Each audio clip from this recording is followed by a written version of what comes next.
ಶ್ರೀ ಆಂಜನೇಯಾಯ ನಮಃ. ಈ ಮಂತ್ರವನ್ನು ನೀವು ಕೇಳ್ತಾ ಇದ್ದೀರಾ ಅಂದರೆ ಅದು ಖಂಡಿತ ಕೋಇನ್ಸಿಡೆನ್ಸ್ ಅಲ್ಲ. ನಮಸ್ಕಾರ ಫ್ರೆಂಡ್ಸ್, ವೆಲ್ಕಮ್ ಟು ಮಿಸ್ಟಿಕೆರಾ ಚಾನಲ್. ಈ ಒಂದು ವಿಡಿಯೋ ನೀವು ನೋಡ್ತಾ ಇದ್ದೀರಾ ಅಂದರೆ ಆಂಜನೇಯ ಸ್ವಾಮಿ ನಿಮಗೆ ಒಂದು ತುರ್ತು ಸಂದೇಶವನ್ನು ಕೊಡ್ತಿದ್ದಾರೆ ಅಂತಲೇ ಅರ್ಥ. ಇತ್ತೀಚೆಗೆ ನಿಮ್ಮ ಜೀವನದಲ್ಲಿ ಎಲ್ಲನೂ ಕೂಡ ತಪ್ಪಾಗಿ ನಡೀತಾ ಇದೆಯಾ? ನೀವು ಎಷ್ಟು ಪ್ರಯತ್ನ ಮಾಡಿದ್ರೂ ಫಲ ಸಿಗ್ತಿಲ್ವಾ? ನೀವು ಒಬ್ಬರೇ ಹೋರಾಟ ಮಾಡ್ತಾ ಇದ್ದೀರಾ? ಆಂಜನೇಯ ಸ್ವಾಮಿ ಹೇಳ್ತಿದ್ದಾರೆ, ಭಯ ಬಿಡು, ನಾನಿದ್ದೀನಿ ಅಂತ.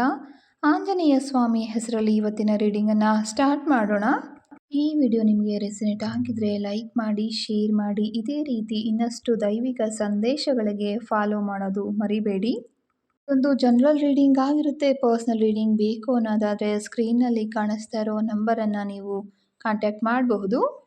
ಕ್ಷಣಕಾಲ ಕಣ್ಣನ್ನು ಮುಚ್ಚಿ ದೀರ್ಘವಾದ ಶ್ವಾಸವನ್ನು ತೆಗೆದುಕೊಂಡು ಶ್ರೀ ಆಂಜನೇಯ ಅವರನ್ನು ಮನಸ್ಸಿನಲ್ಲಿ ನೆನೆಸ್ಕೊಂಡು ನಿಮ್ಮ ತೊಂದರೆಗಳೇನಿದೆ ಅದಕ್ಕೆ ಒಂದು ಸೂಚನೆಯನ್ನು, ಪರಿಹಾರ ಮಾರ್ಗವನ್ನು ಕೊಡಲಿಕ್ಕೆ ಪ್ರಾರ್ಥನೆಯನ್ನು ಮಾಡಿ. ನಾನಿಲ್ಲಿ 3 ಕಾರ್ಡ್ಗಳ ಆಯ್ಕೆಯನ್ನು ಕೊಡ್ತಾ ಇದ್ದೀನಿ. 3ರಲ್ಲಿ ಯಾವುದಾದ್ರೂ ಒಂದು ಕಾರ್ಡನ್ನು ಆಯ್ಕೆ ಮಾಡ್ಕೊಳ್ಳಿ.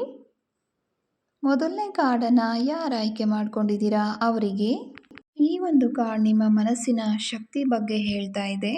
ನೀವು ಏನು ಯೋಚನೆ ಮಾಡ್ತಿದ್ದೀರೋ ಅದೇ ನಿಮ್ಮ ಜೀವನದಲ್ಲಿ ಬರುತ್ತೆ ಅನ್ನೋದನ್ನು ತೋರಿಸ್ತಿದೆ.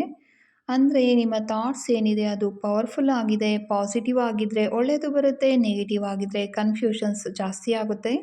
ಆಂಜನೇಯವರ ಸ್ವಾಮಿಯವರು ನಮಗೆ ಕೊಡ್ತಾ ಇರೋ ಸೂಚನೆ ಏನಂದರೆ, ನಿಮ್ಮ ಮನಸ್ಸನ್ನು ನಿಯಂತ್ರಿಸಿ, ಭಯ ಬಿಡಿ. ನೀವು ತುಂಬ ಯೋಚನೆ ಮಾಡ್ತಿದ್ದೀರಾ ಅನ್ನೋದು ಕೂಡ ಕಾಣಿಸ್ತಾ ಇದೆ. ಆದರೆ ಸ್ವಲ್ಪ ಮನಸ್ಸನ್ನು ಪ್ರಶಾಂತವಾಗಿ ಇಟ್ಕೊಳ್ಳಿ. ನೆಗೆಟಿವ್ ಇಮ್ಯಾಜಿನೇಷನ್ಸ್ ಏನಿದೆ ಅದನ್ನೆಲ್ಲ ಕಡಿಮೆ ಮಾಡ್ಕೊಳ್ಳಿ. ಪಾಸಿಟಿವ್ ಆಗಿ ಯೋಚನೆ ಮಾಡಿ. ಆದಷ್ಟು ನಿಮ್ಮ ಗೋಲ್ ಏನಿದೆ, ನಿಮ್ಮ ಕರಿಯರ್ ಏನಿದೆ ಅದರ ಬಗ್ಗೆ ಯೋಚನೆ ಮಾಡಿ. ಆಂಜನೇಯ ಸ್ವಾಮಿಯವರು ನಿಮ್ಮ ಫ್ಯೂಚರ್ ಬಗ್ಗೆ ಖಂಡಿತ ಒಂದು ಸೂಚನೆಯನ್ನು ಆದಷ್ಟು ಬೇಗ ಕೊಡ್ತಾ ಇದ್ದಾರೆ. ಒಂದು ಕ್ಲಾರಿಟಿ ಕೂಡ ಬರುತ್ತೆ ನಿಮ್ಮ ಫ್ಯೂಚರ್ ಬಗ್ಗೆ. ಆದಷ್ಟು ನಿಮ್ಮ ಥಾಟ್ಸ್ ಏನಿದೆ, ನೆಗೆಟಿವ್ ಥಾಟ್ಸ್ ಬರಲಿಕ್ಕೆ ಬಿಡಬೇಡಿ. ಪಾಸಿಟಿವ್ ಆಗಿ ಇರೋದಕ್ಕೆ ಪ್ರಯತ್ನ ಪಡಿ. ಎಲ್ಲನೂ ಒಳ್ಳೆಯದಾಗುತ್ತೆ. ಸಾಧ್ಯ ಆದರೆ ಓಂ ಹನುಮತೆ ನಮಃ ಅನ್ನೋ ಒಂದು ಮಂತ್ರವನ್ನು 11 ಬಾರಿ ಪ್ರತಿದಿನ ಹೇಳ್ಕೊಳ್ಳಿ. ಇದು ಕೂಡ ಒಂದು ಪರಿಹಾರ ಆಗಿರುತ್ತೆ. ಇದನ್ನು ಮಾಡೋದ್ರಿಂದ ನಿಮ್ಮ ಜೀವನದಲ್ಲಿ ಇರುವಂಥ ಎಲ್ಲ ಒಂದು ಆಬ್ಸ್ಟಿಕಲ್ಸ್ ಏನಿದೆ ಅದೆಲ್ಲದು ಕೂಡ ಕಡಿಮೆ ಆಗ್ತಾ ಬರುತ್ತೆ. ದಿನೇ ದಿನೇ ಕಡಿಮೆ ಆಗುತ್ತೆ. ಒಂದೇ ಸಲ ಮ್ಯಾಜಿಕ್ ಅಂತೂ ಆಗೋದಿಲ್ಲ ಫ್ರೆಂಡ್ಸ್.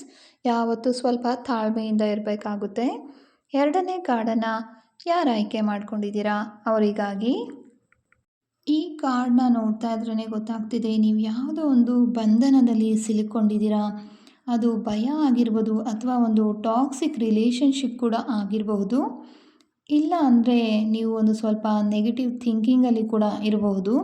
ಆದರೆ ಒಂದು ಗುಡ್ ನ್ಯೂಸ್ ಏನಂದರೆ, ಈಗ ನೀವು ಇರುವಂಥ ಈ ಒಂದು ನೆಗೆಟಿವ್ ಥಿಂಕಿಂಗ್ ಬಂಧನ ಏನಿದೆ ಅದನ್ನು ಖಂಡಿತವಾಗಿ ಅತಿ ಹತ್ತಿರದಲ್ಲೇ ಹೊರಬರೋ ಹಂತದಲ್ಲಿದ್ದೀರಾ. ಸ್ವಾಮಿಗಳು ಹೇಳ್ತಾ ಇದ್ದಾರೆ, ನಿಮ್ಮ ಮೇಲೆ ಇರೋ ಎಲ್ಲ ಒಂದು ಕಟ್ಟಳೆಗಳು ಮುರಿತಾ ಇದ್ದಾವೆ.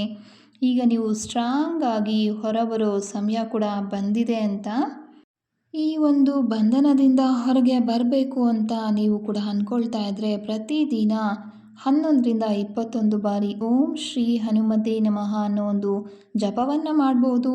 ಪ್ರತಿ ಮಂಗಳವಾರ, ಶನಿವಾರ ಹನುಮಾನ್ ದೇವಾಲಯಕ್ಕೆ ಹೋಗಿ ದೀಪವನ್ನು ಕೂಡ ಹಚ್ಚಬಹುದು. ಇನ್ನೂ ನಿಮಗೆ ಟೈಮ್ ಇದೆ ಅನ್ನೋದಾದರೆ ಹನುಮಾನ್ ಚಾಲೀಸ್ ಕೂಡ ಓದಿದ್ರೆ ನೆಗೆಟಿವ್ ಎನರ್ಜಿ ನಿಮ್ಮಿಂದ ದೂರ ಆಗುತ್ತೆ. ಸಾಧ್ಯ ಆದರೆ ಪ್ರತಿದಿನ ನಾನು ಸ್ವತಂತ್ರ, ನಾನು ಶಕ್ತಿಶಾಲಿ ಅನ್ನೋ ಒಂದು ಅಫರ್ಮೇಷನನ್ನು ಹೇಳ್ಕೊಳ್ಳಿ. ನಿನ್ನನ್ನು ಹಿಡಿದುಕೊಂಡಿದ್ದ ಎಲ್ಲ ಒಂದು ಚೈನ್ಗಳು ಮುರಿತಾ ಇದೆ ಅನ್ನೋದ್ರೆ ಈ ಒಂದು ಕಾರ್ಡಿನ ಅರ್ಥ ಆಗಿರುತ್ತೆ. 3ನೇ ಕಾರ್ಡನ್ನು ಯಾರು ಆಯ್ಕೆ ಮಾಡ್ಕೊಂಡಿದ್ದೀರಾ ಅವರಿಗೆ ಈ ಕಾರ್ಡ್ ಅಂದರೆ ವಜ್ರ ಅಂದ್ರೇ ನಮಗೆಲ್ಲರಿಗೂ ಗೊತ್ತಿರೋ ಹಾಗೆ ತುಂಬ ಪ್ರಪಂಚದಲ್ಲೇ ಗಟ್ಟಿಯಾಗಿರುವಂಥ ಒಂದು ಶಕ್ತಿ ಅಂತಲೇ ಹೇಳಬಹುದು. ನಿಮ್ಮೊಳಗೆ ಇರೋ ಒಂದು ಬಲವಾದ ಎನರ್ಜಿಯನ್ನು ಇದು ತೋರಿಸ್ತಾ ಇದೆ. ಯಾರು ನಿಮಗೆ ಏನೂ ಮಾಡೋದಕ್ಕೆ ಆಗಲ್ಲ. ನೀವು ಈಗ ಮೆಂಟಲಿ ಆಗಿರ್ಬೋದು, ಸ್ಪಿರಿಚುವಲಿ ಆಗಿರ್ಬೋದು, ಫಿಸಿಕಲಿ ಆಗಿರ್ಬೋದು ತುಂಬಾ ಸ್ಟ್ರಾಂಗ್ ಆಗಿದ್ದೀರಾ. ಆಂಜನೇಯ ಸ್ವಾಮಿ ಹೇಳ್ತಾ ಇದ್ದಾರೆ, ನೀವು ಖಂಡಿತ ದುರ್ಬಲ ಅಲ್ಲ, ನೀವು ವಜ್ರದಂತೆ ಅಜೇಯ ಅಂತ. ಯಾರಾದರೂ ನಿಮ್ಮನ್ನು ಡೌನ್ ಮಾಡೋಕ್ಕೆ ಪ್ರಯತ್ನ ಪಟ್ಟರೆ ಅದು ವರ್ಕ್ ಆಗಲ್ಲ. ಯಾಕಂದರೆ ನೀವು ಸ್ವಾಮಿಗಳ ಪ್ರೊಟೆಕ್ಷನಲ್ಲಿ ಇದ್ದೀರಾ.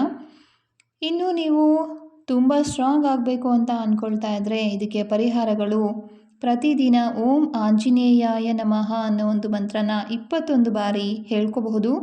ದೇವರಿಗೆ ಮಂಗಳವಾರ ಹನುಮಾನ್ ಸ್ವಾಮಿಗೆ ದೀಪವನ್ನು ಕೂಡ ಹಚ್ಚಬಹುದು. ಕೆಂಪು ಹೂವಿನಿಂದ ಪೂಜೆಯನ್ನು ಕೂಡ ಮಾಡ್ಬೋದು. ನಿಮ್ಮ ದೇಹ ಮತ್ತು ಮನಸ್ಸು ಸ್ಟ್ರಾಂಗ್ ಆಗಿರೋದಕ್ಕೆ ಈ ಒಂದು ಪರಿಹಾರಗಳು ಕೂಡ ಹೆಲ್ಪ್ ಮಾಡುತ್ತೆ. ಈ ಒಂದು ವಿಡಿಯೋ ನಿಮಗೆ ರೆಸನೇಟ್ ಆಗಿದ್ರೆ ಪ್ಲೀಸ್ ಲೈಕ್ ಮಾಡಿ, ನಿಮ್ಮ ಫ್ರೆಂಡ್ಸ್ ಜೊತೆ ಶೇರ್ ಮಾಡಿ, ಅವರಿಗೂ ಕೂಡ ಸಹಾಯ ಆಗಬಹುದು. ಇದೇ ರೀತಿ ಇನ್ನಷ್ಟು ದೈವಿಕ ಸಂದೇಶಗಳಿಗೆ ಫಾಲೋ ಮಾಡೋದು ಮರಿಬೇಡಿ. ಕಾಮೆಂಟ್ನಲ್ಲಿ ಜೈ ಆಂಜನೇಯ ಅಂತ ಬರೆಯಿರಿ. ಧನ್ಯವಾದಗಳು. ಜೈ ಆಂಜನೇಯ. ಶುಭ ದಿನ.